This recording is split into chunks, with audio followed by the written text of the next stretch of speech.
Ethyl acetate is one of the most common esters, widely used as a solvent and known for its fruity aroma.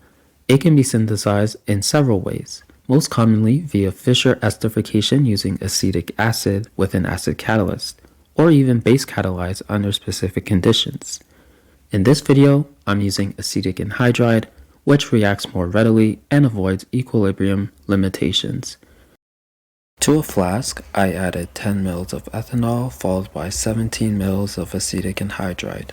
This reaction proceeds through nucleophilic acyl substitution. Ethanol attacks the electrophilic carbonyl carbon of acetic anhydride, forming a tetrahedral intermediate, which collapses to give ethyl acetate and acetic acid. After adding a stir bar, the mixture was heated under reflux for about 30 to 45 minutes. In practice, this reaction can proceed efficiently even at room temperature, but gentle heating helps ensure completion.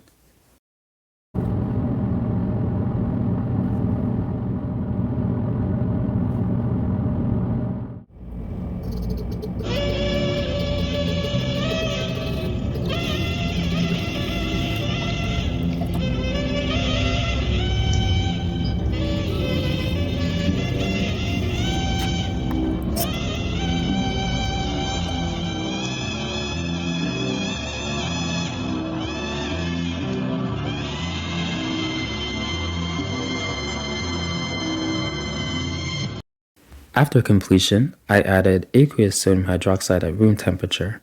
This step neutralizes acetic acid and hydrolyzes any remaining acetic anhydride.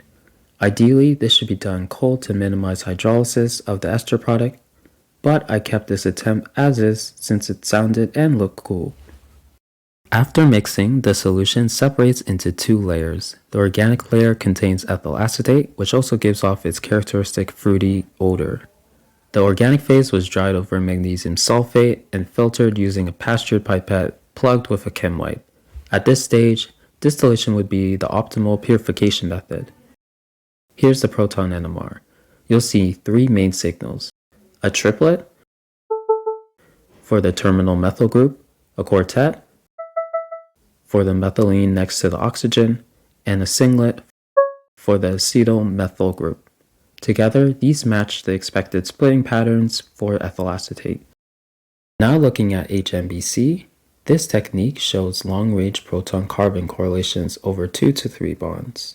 For example, the methylene protons in the ethyl group correlate with the carbonyl, even though they're not directly bonded. This helps confirm connectivity between the ethyl group and carbonyl, reinforcing the ester structure rather than any possible side product.